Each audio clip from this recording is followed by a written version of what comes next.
Do you realize that if you have areas of unforgiveness in your life, it could be affecting not only your spiritual health, but your physical health as well? We'll talk with a mental health professional tonight about the link between forgiveness and our physical well-being. So please stay with us.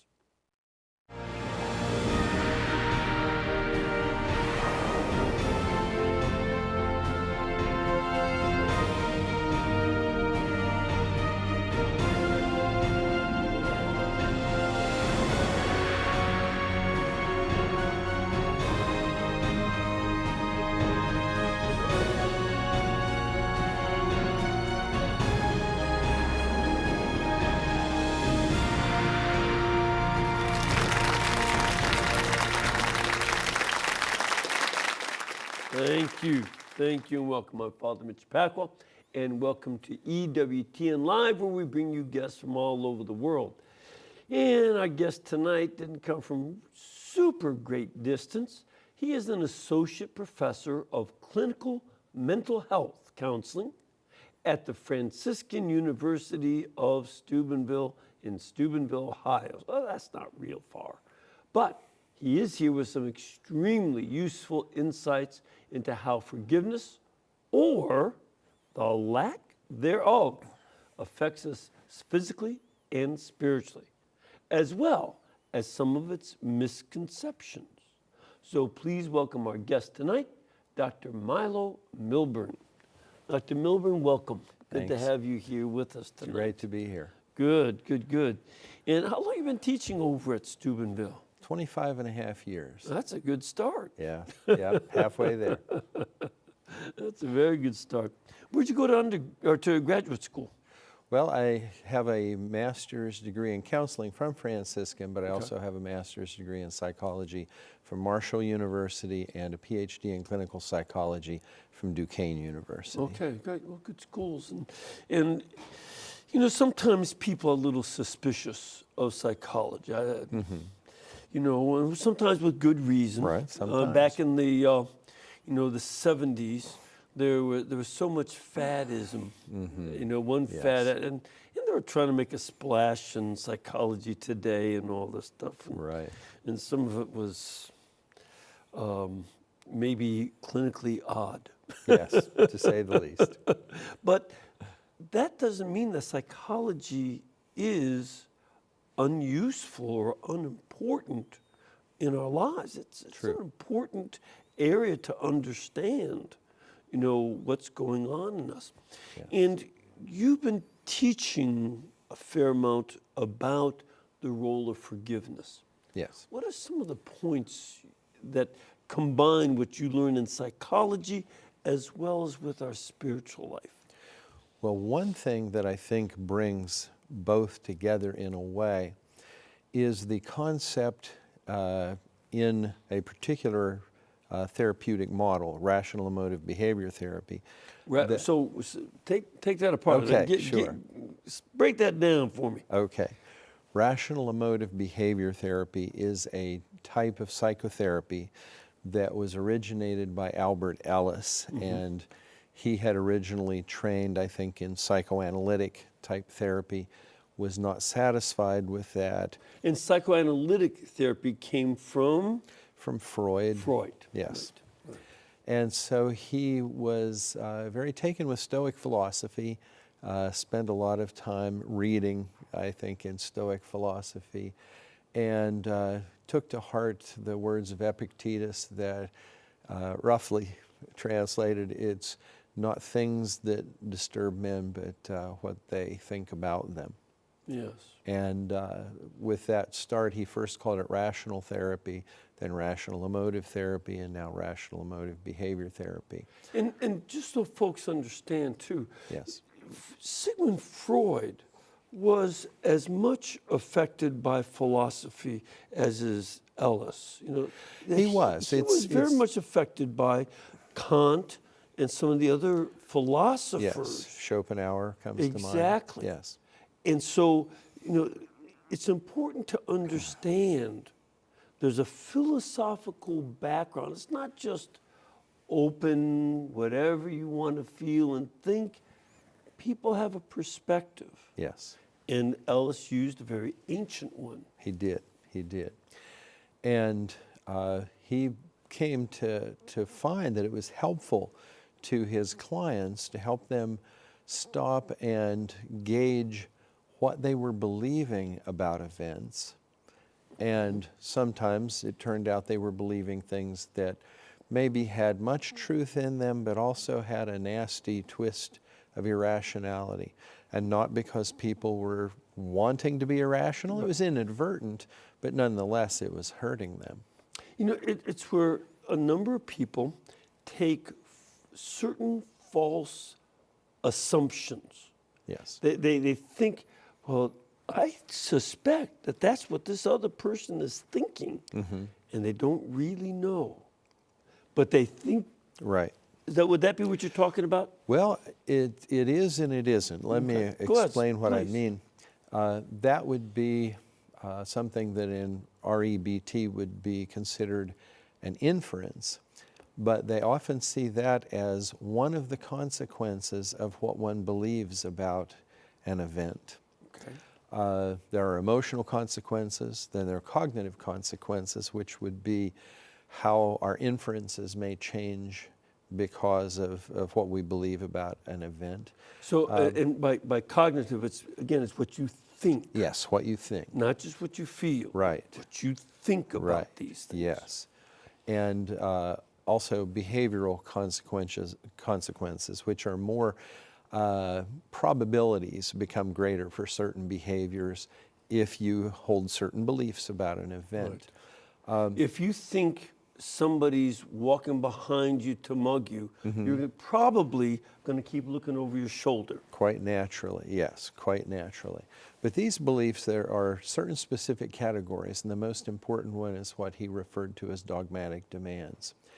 And that is taking something and believing it absolutely must or must not be, absolutely needs or needs not to be. Okay. Now, if a person believes that, that it must not be, and then it turns out that it's so, give an that's example disturbing. of that, if you would. Okay. Well, and let's even use one that might apply to forgiving. Please. Let's say, God forbid this happens, but let's say that, at the end of the show, I don't think Father Mitch thought I was a very good guest. If I believe about that, I really wanted to be a good guest, I might feel disappointed if I thought in some way you didn't evaluate me fairly and I really wanted you to think I was a good guest. I might be a little annoyed with you or something like that. That's a fairly healthy reaction. But if on some level I'm reacting as if I believe Father Mitch absolutely must believe I was a great guest, and then I think that you didn't, okay, now I'm probably going to experience a less healthy form of annoyance. It won't even be annoyance, it might feel resentful or something like that. Even a certain animosity. Yes, that's right. Right, so that's why those beliefs can be very important. And here is how it ties back to what you're saying about thinking somebody may think something about you. A person who holds a belief such as, everybody must thoroughly approve of me, their radar is going to be out for any signals that somebody doesn't approve. So that, if I held that kind of a belief, I'd say, oh, I didn't like the way Father Mitch just looked at me. There was something in that seemed ominous. and I know it sounds silly, but there's none of us. Unless you're the guy thinking Unless you're the guy thinking it, and there's none of us that's altogether immune. That's right. It's just human nature to have some vulnerability to think and believe irrational things and have it build from there. See, this is a very important thing, because one of the consequences of this theory would be, I have to examine what my basic beliefs might actually be. Right. And whether or not some of those are true and some may not be true. Would that be a safe I think so. And really, in some ways, though it's not exactly the same thing, I think there's a link to discernment, which is, an excellent Ignatian topic. Right. And that is when a person notices they're experiencing an unhealthy form of negative emotion, so that they're feeling resentful, or they're feeling depressed instead of simply sad, or they're feeling kind of panicky instead of just concerned. That's a good time to say, what must I be telling myself inadvertently to feel this way about the situation? Yeah. I think that's something that we need to do in terms of examining at every stage of life. It's not. Yes. It's not an activity. You say, "Well, I figured out what I'm up to. I'm just going to go for it." We have to always examine, because we're also constantly going through new stages of life, Yes. new understandings, new experiences. Yes. So we have to do this constantly. Yes, I think it's an excellent daily habit. It really is. That's why St. Ignatius recommended we do a daily examination of conscience. Right. There's tremendous wisdom and tremendous anticipation, I would say, of things that modern psychology would say much later. Or what he might say is that finally psychology's catching up to me. I think he might. And he'd be right. So our task then is in part to examine what some of our basic beliefs about life might be. Yes. Some of these basic assumptions. Sure. To examine if these are true or not, Yes. if they make sense, Right. or if they make my life more miserable because nobody else holds that. Right. Would That's that right. be? Yes, I think so. And of course, we're human, so we complicate these things for ourselves. Right. And sometimes, for example, when a person is introduced to an idea such as there's certain things you're telling yourself and those things are disturbing you, they think, so it's all my fault. And well, no, actually, for it to be something that I'm doing, even though inadvertently, actually that's wonderful news, because that means as I find more about that out, I can actually do something about the way I'm feeling, even in situations where I can't change the outer circumstances. Now, here's one of the questions then. Yes. How does this affect forgiveness? Okay, that's an excellent question. Well, the way it does, as far as I can tell at this point, is that forgiveness is complex. It certainly involves resentment or bitterness or something like that, which would be an unhealthy form of anger. But it also involves hurt. And I would also suggest, from research I did a long time ago, that there's a certain kind of hidden shame that is involved as well. Why hidden shame? Well, I think one of the reasons why we jump on condemning the person who has wronged us is because what they did shows us to ourselves in a light about which you could say we believe I absolutely must not look that way or have that quality. And when we believe we must not, and then turns out we do, such as, oh, I can be deceived, I can be made to look foolish in front of other people, or something like that, then we feel a disturbed set of emotions about that. But one of the things that comes with that, another one of the basic types of categorical irrational belief, is self-depreciation.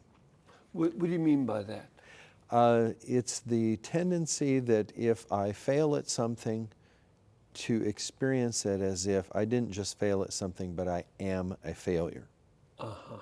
And then we sort of return the favor to the other person. If somebody wronged me in a way that made me look weak and foolish, and I'm tempted to think, oh, I'm a weak and foolish person, it's easy to have a reaction, no, that is a despicable human being. That's a really bad person. Only somebody really low down, no good varmint Right, exactly. would make me look that bad. That's true. And that the real problem is them and not me. And that's other depreciation, which is another type of irrational belief in that category. And then sometimes people get to thinking life generally stinks, so you can have self, other, and life depreciating beliefs. So that it's not just that fool, and it's not just me. Right. The whole world is messed Right, up. the whole thing is messed up.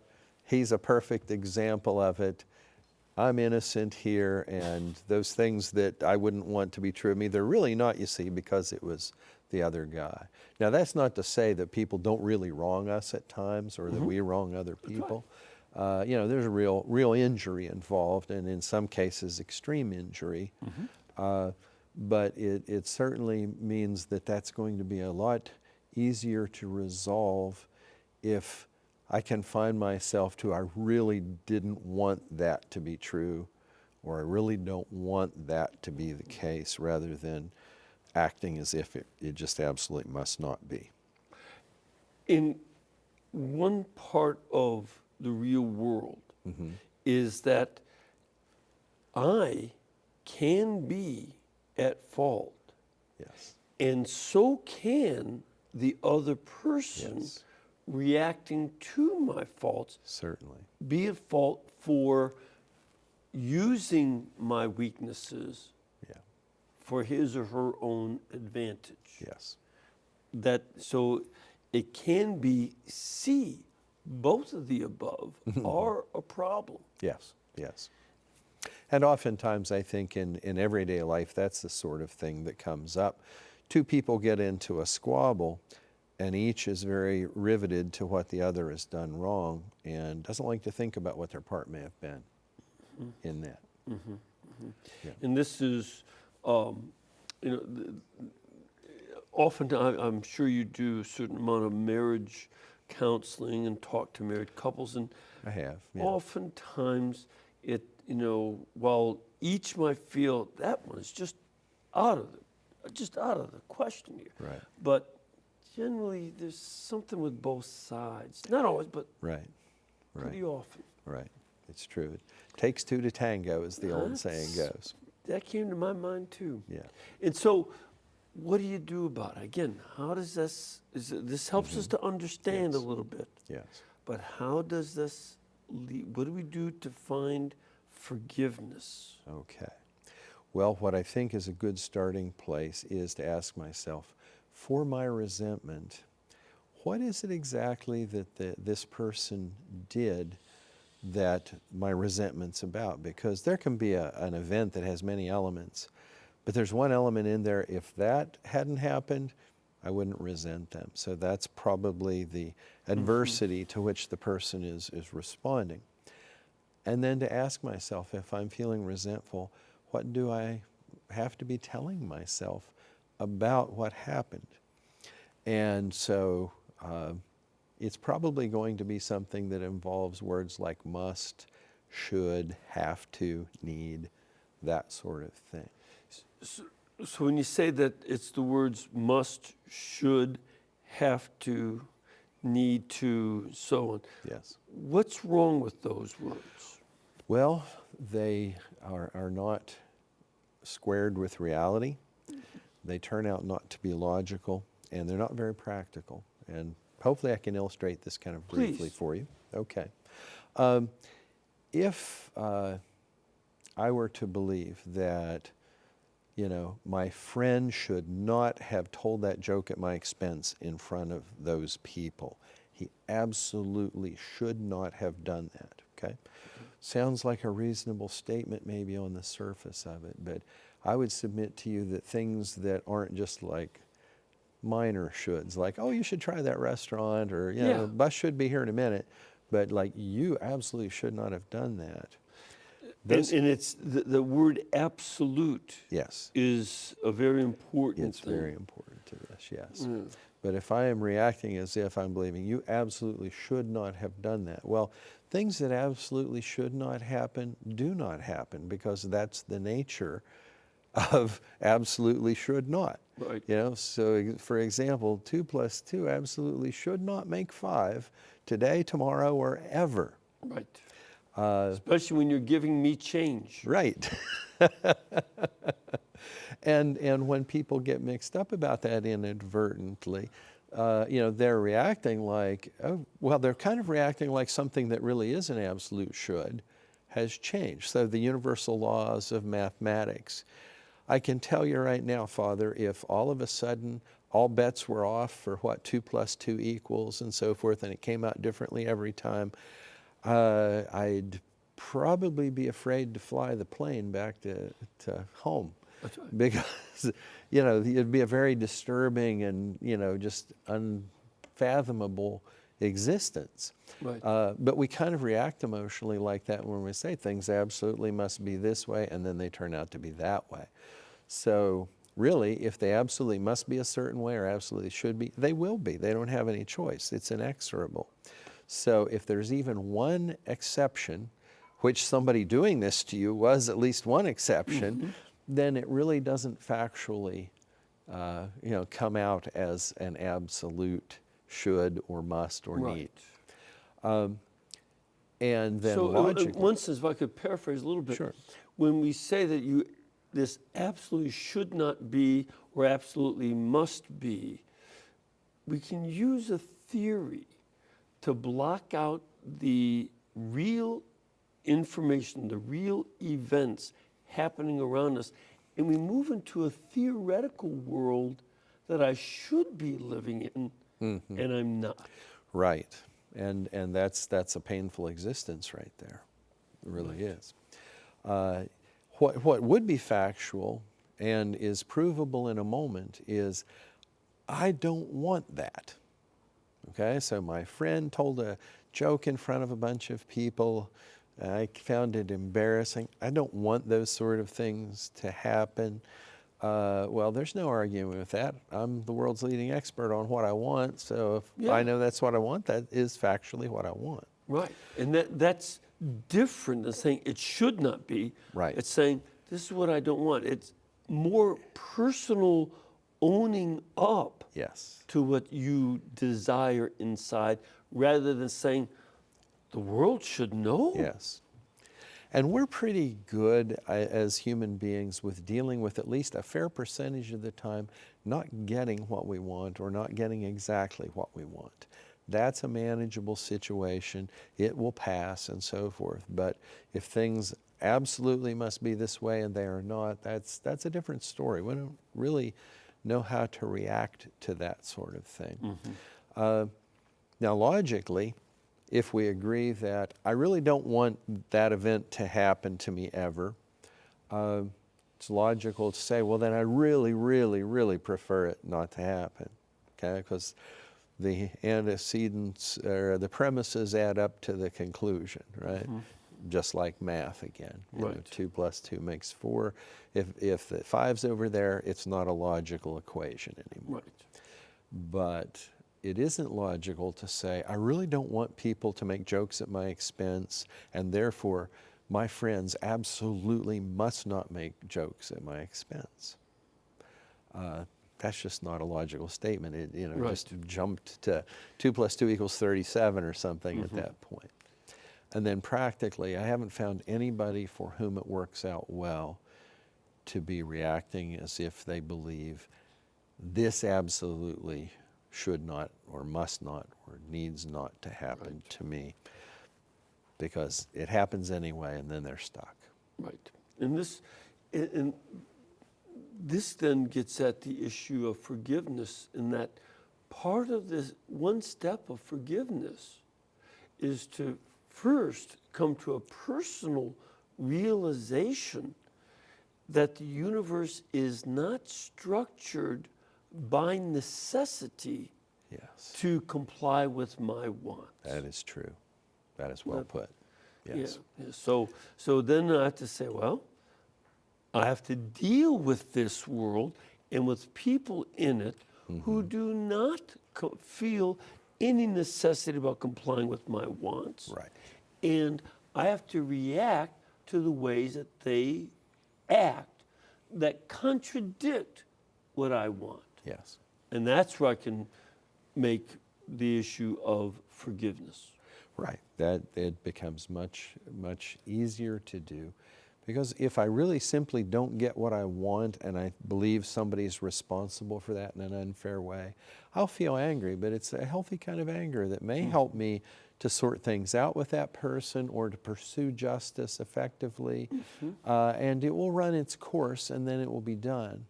Whereas it has to be different from what it was, but it wasn't different from what it was. That's one of those things you can never change, so you can be chewing on that and feeling resentful for a lifetime. Yeah. And that's an unfortunate outcome. So once you begin to make that first step about what you rationally understand about the world, that I can deal with what I would want Yes. and deal with the fact that other people may not comply with my wants. Yes. What do we do next to deal with forgiveness? That is going to make it probably a lot more possible to deal with some of the other kinds of irrational beliefs that follow once we're demanding something that isn't.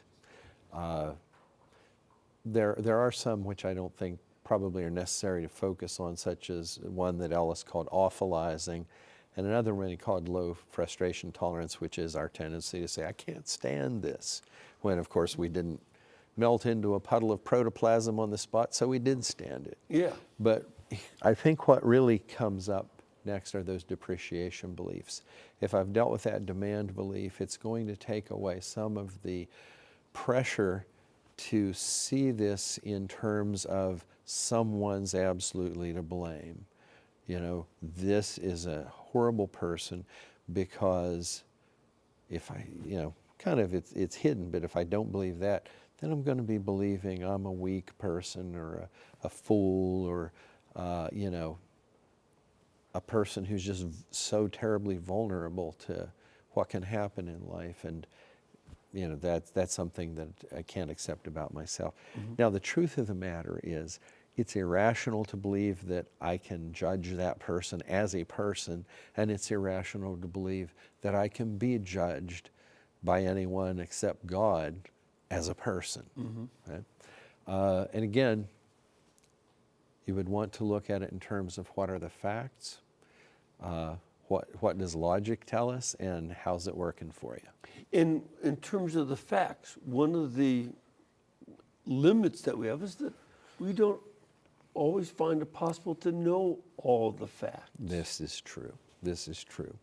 And one of the arguments that I often use when I'm trying to help people with these kinds of issues is that, and oftentimes I start really with their own self-depreciation, because until that's dealt with in some ways, it's hard to really focus on changing your attitude towards others all that much. So if you're putting yourself down, right, then you will most likely be very defensive. Yes. And put other people down. That's right. And that makes it very difficult to begin forgiving them, because you first of all got to prove he's the fool. Right. He has to be.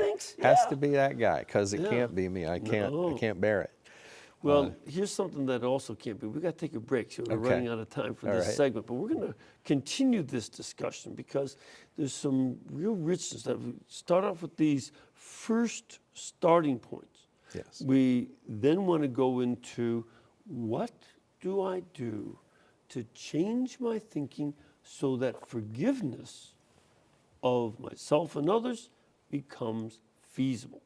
So please stay with us.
Thank you. Welcome back. First of all, I want to remind all of you, especially some of you folks who are living up north, and I know some of you are planning to make your way down to the south.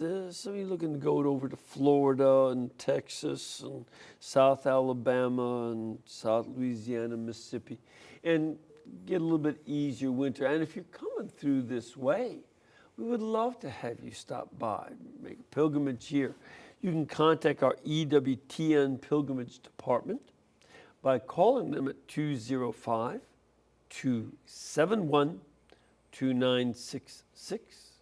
or you can go to our website, EWTN.com.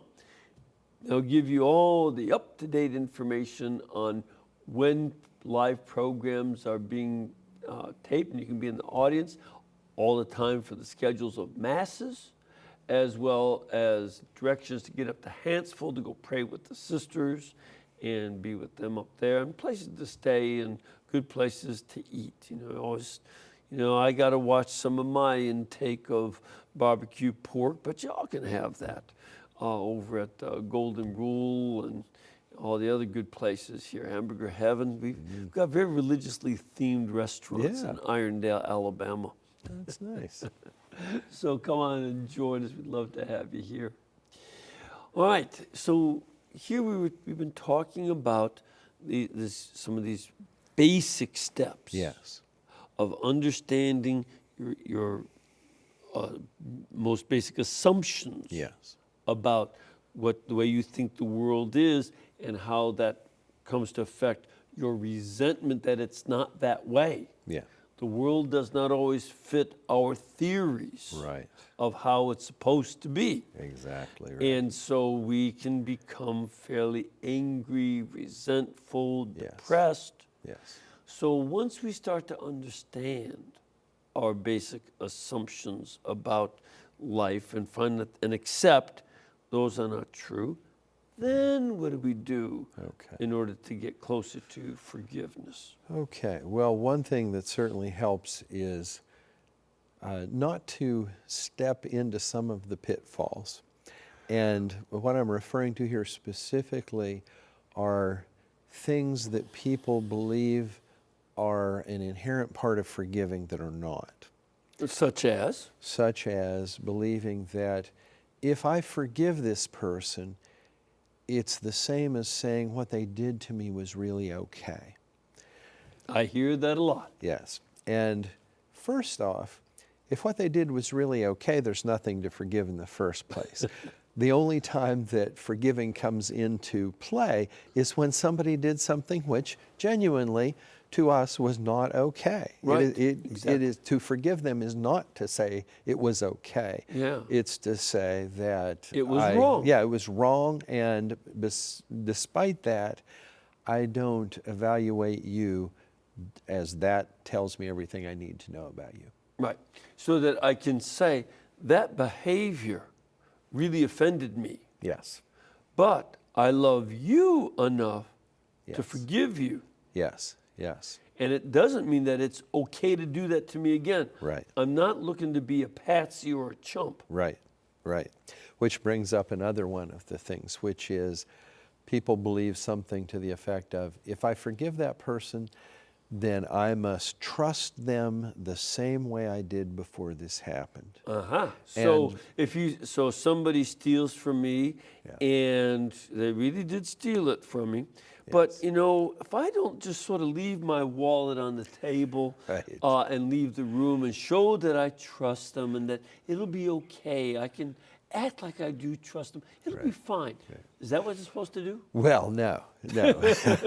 and it really puts the person who's faced with the challenge of forgiving in a very awkward position, because on the one hand, there's just something common sense telling you, no, you don't want to trust this person the same way, at least not until they give you good cause to do so. Because we can evaluate people's character traits sometimes fairly well. In fact, what they did in stealing was wrong. Yes.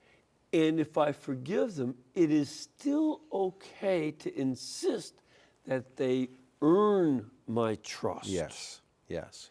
If a kid lies to his parents, for instance, or anybody lies to you, but that's Yes. that's a common enough case. Yes. Then the child has to earn that by repeatedly telling the truth. Right. And that's only reasonable. Yes. So it's okay to Certainly. make somebody, after you forgive them, it's still okay Yes. to make them earn the respect that you once had before they harmed That you. is true because you might be losing more money out of that wallet if you keep leaving it lying about. And you also could be giving them a temptation. Yes, you would. And that's not healthy for you to do Right. or for them. That is correct. Also, oftentimes people think if I'm willing to forgive, then I cannot pursue justice or restitution or anything like that. But So you if they can. steal my money, Yes. well, if I forgive them, I have to let them keep it. No. Not Why, at all. okay, why not? Well, because that's a separate issue. I suppose if I thought somehow that was good and right, I could do that. However, it's also a reasonable thing to say, look, I know you stole this money from me. You know you stole it it from from me. You give it back to me. That'll be the end of it. Right. And you forgive them, then that's great. If they don't give it back and you have the evidence and you even wanted to pursue some kind of legal process, that would not be wrong. What can happen sometimes might be termed premature forgiving, and I think some people have used that term. And that's when something has happened, it's an injustice, which is when we get angry, is when we perceive injustice.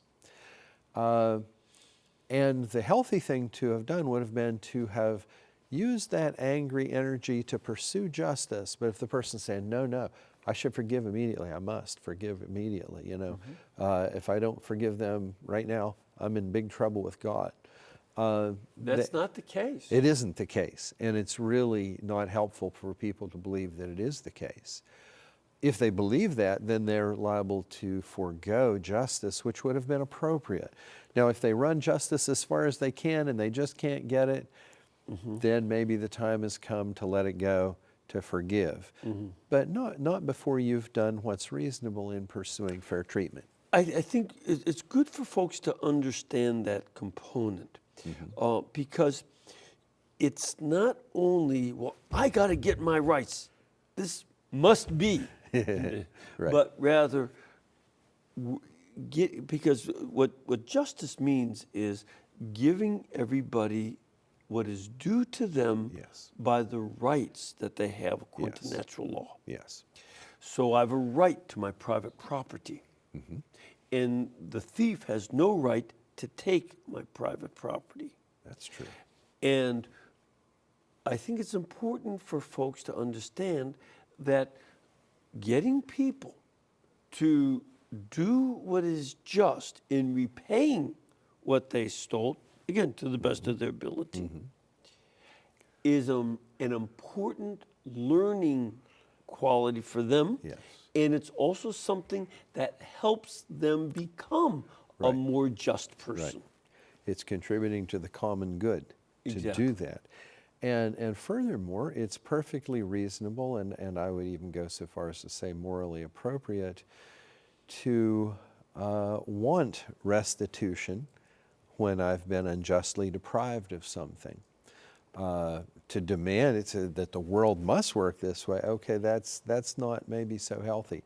But to want it, and maybe to want it strongly, still And can be very take- reasonable. And to take concrete steps to Yes. try to get it. Yes. But just to sit and whine is not fair. Right. That doesn't do anybody any good. Right, and that kind of non-assertiveness, I think, contributes to resentment, which, anger can be healthy and can serve us well.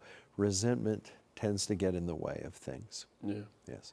Now, I know earlier we were talking about the depreciation beliefs, and that is also something that is very important in this process. And let me talk about it in terms of the one who's been offended.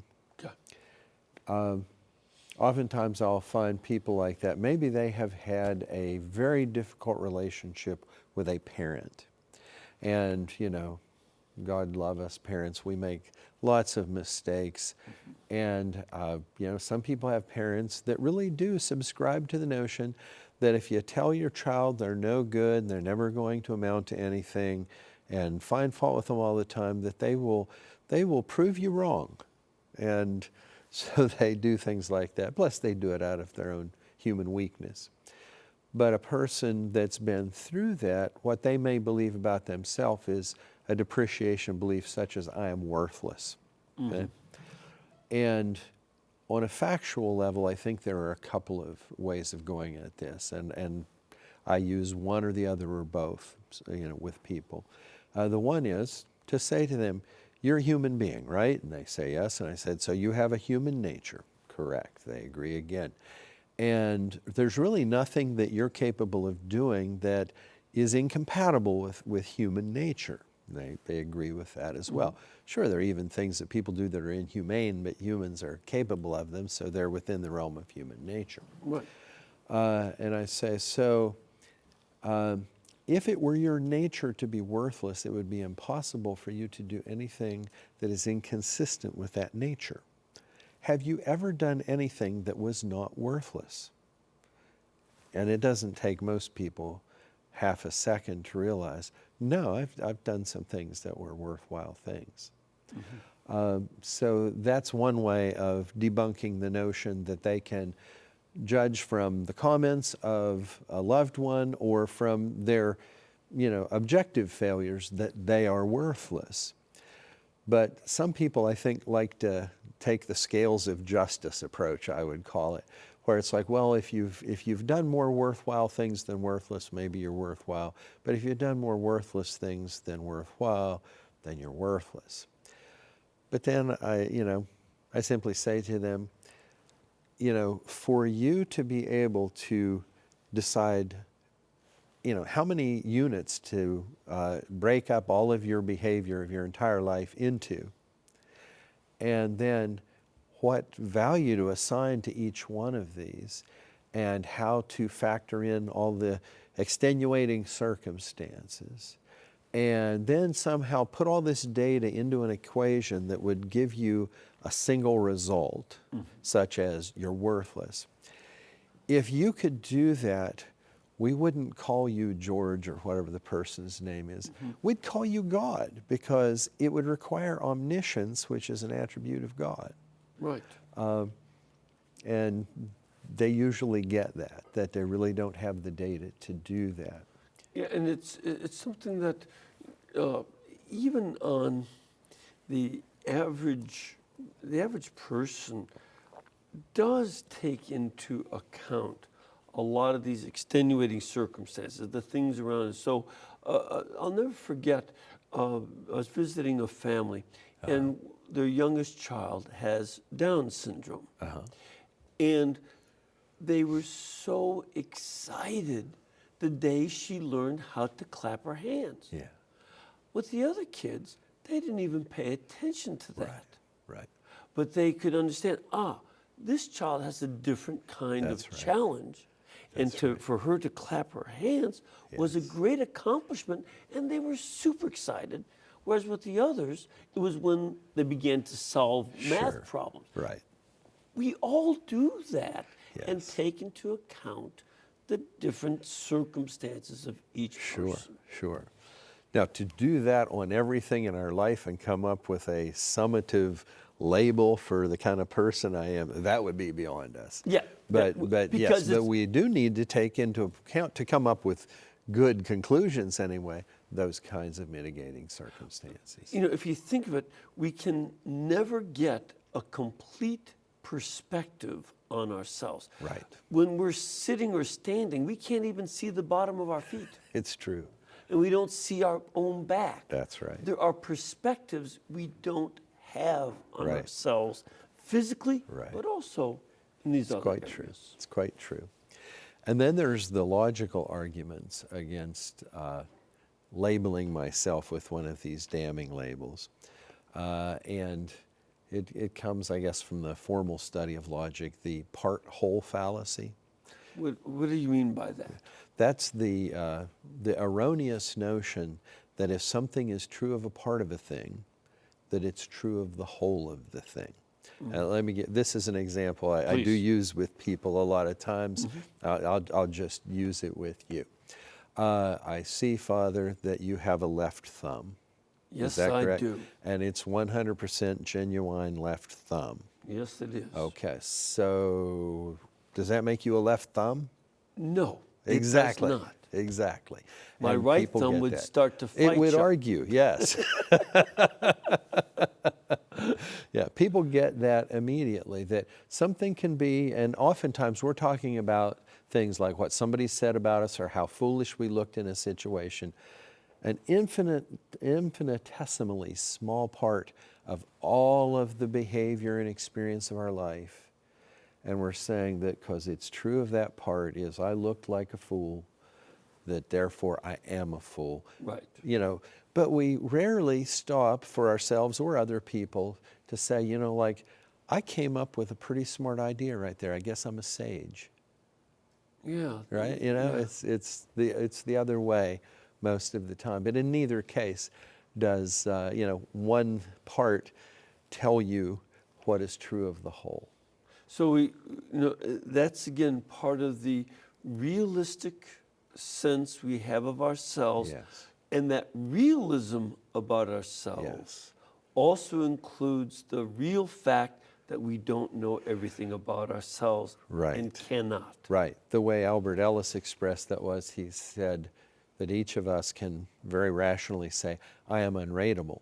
And that is also the rational conclusion about everybody else is, to us as a person, they are unrateable. Now we may be... But by that you mean we can't rate Yes, we the can't say... quality of yes. everybody with absolute certainty. Can't say, period, end of story, this is a bad person. He is going straight to hell. You know, you cannot rationally say that because we cannot know the things that only God can know.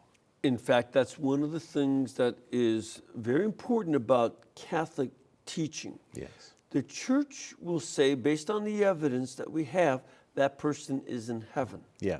But we never say, for sure that one's in hell. Right. We don't know. That's right. That's right. We just don't know. And yes. And We can say this is hellish behavior. Yes. But we cannot say, and that one's frying right now. And that's the difference. We have the capacity to evaluate behavior. We can even be fairly good at evaluating character traits. We can say, that's not a person that you can trust to leave your wallet lying around. You know, and they've been like that for years. And that might be a very accurate description. But it doesn't follow from that, therefore they are a damnable person. Right. It just means Yeah. keep your wallet in your pocket. Yes. Don't leave it around. That's what it means, yes. Yeah. Well, so then we've got these pitfalls Yes. that we avoid. Yes. What do we do then positively? We have about 6 minutes left. Okay. What do we do then positively that does indicate forgiveness? Yes. Well, I believe that in addition to practicing regularly, thinking about this rationally, you know, so what I usually have clients do for any of these sorts of issues, doesn't even have to be forgiveness necessarily, but is to write down statements after they've understood why the one is irrational and the other rational, that assert the rational belief and reject the irrational belief. So practice with that. At least once a day, doing a good review of that, really important. But another thing, you know, that goes to your question and is really, I think, quite important, is somehow embodying a forgiving attitude. So, for example, there are times when there might be somebody, you know, you're in the process of completing forgiving them, you have decided to forgive them, which is the moral part of the equation. You're working on it. You could, you know, cross the street to get to the other side and avoid them, or you could greet them, or you could do some kindness for them, that sort of thing. I think that's really important. And Jesus gave us very direct counsel on this, and that was pray for those who persecute you. Mm-hmm. And I have personally found that is very, very helpful. It's very difficult to continue to hate somebody if you pray for them. Yes. You might start off really Yes. being angry, Yes. but you pray for them. Yes. It is hard to hang on to that resentment and hatred. It is. I've had kind of a personal experience lately with prayer and just how valuable it is. One of the things that I identified with my research back in the early 90s on forgiving, I did a phenomenological investigation, was that it seemed that forgiveness reaches its kind of its zenith or its resolution in something which I chose to call empathic identification, which is basically seeing that I'm a fallible, flawed, but lovable and acceptable human being, and so is this other person. It's sad that we have the things wrong with us that we do. But here's something that's really helped me of late, and I suppose I have prayed this prayer as part of the Divine Mercy Chaplet, I don't know, thousands, maybe tens of thousands of times. But to pray, and I've done this for people who are, maybe as long as 50 years ago, I really injured that person, and there's nothing much I can do about it now except pray for them. So pray, for them, that prayer. And it just struck me as I was praying it the one day, about somebody who had injured me, was for the sake of his sorrowful passion, our Lord's passion, have mercy on us and on the whole world. Now, why say us if us is like a whole bunch of people? I realized, at least as I was praying it right then, this is George and this is I. We're in the same boat. We are both hopelessly, lost in our sin if it were just us. But the same Savior died for both of us. See, this is one of the reasons when I prepare couples for marriage and when I preach at weddings, I emphasize you need to love God more than you love your spouse. Yeah. Because if you love your spouse or your children more than you love God, you will end up expecting them to be God, and they cannot be. They certainly cannot. But if you accept God is God, and you love your spouse, exactly as you said, a fellow sinner, another human being just like I am, and that's where that empathy comes in. Yes. She's got her problems too. That would be the way that we then, God helps us to forgive, and that's why that prayer, I give that as a penance constantly, to people, to pray the Divine Mercy Chaplet, specifically praying a decade for the individuals you have not forgiven, with that focus. Have mercy on us, true. That is excellent. Or you say the Hail Mary. Yeah. Pray for us sinners, not those sinners out there. Right. Us sinners. Yes. That's where the task is very much. Us so sinners. it's, my last conversation with my grandmother, she hated my grandfather. Every time she saw a picture of him, she'd slam it shut. And I said, Busha, you have to remember what Jesus said. Forgive us our sins as we forgive those who sin against us. And she said, you talk crazy. I said, no, listen. I just repeated it. And she said, okay, I forgive him. We start with those small steps. That's right. And move towards another peace. Yes. But God is the one that does it. Yes. Well, another thing that God does is live on in eternity while we end this show in time. I want to thank you very much for coming from Steubenville. It being was my here, pleasure. And may the Lord bless all of you with his forgiveness and mercy this year and every day of your lives. The Father, the Son, and the Holy Spirit. Amen. And of course, we can bring you this program and the guests that we have here to talk about very important things because this network is brought to you by you.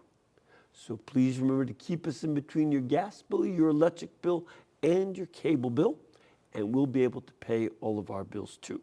Thank you.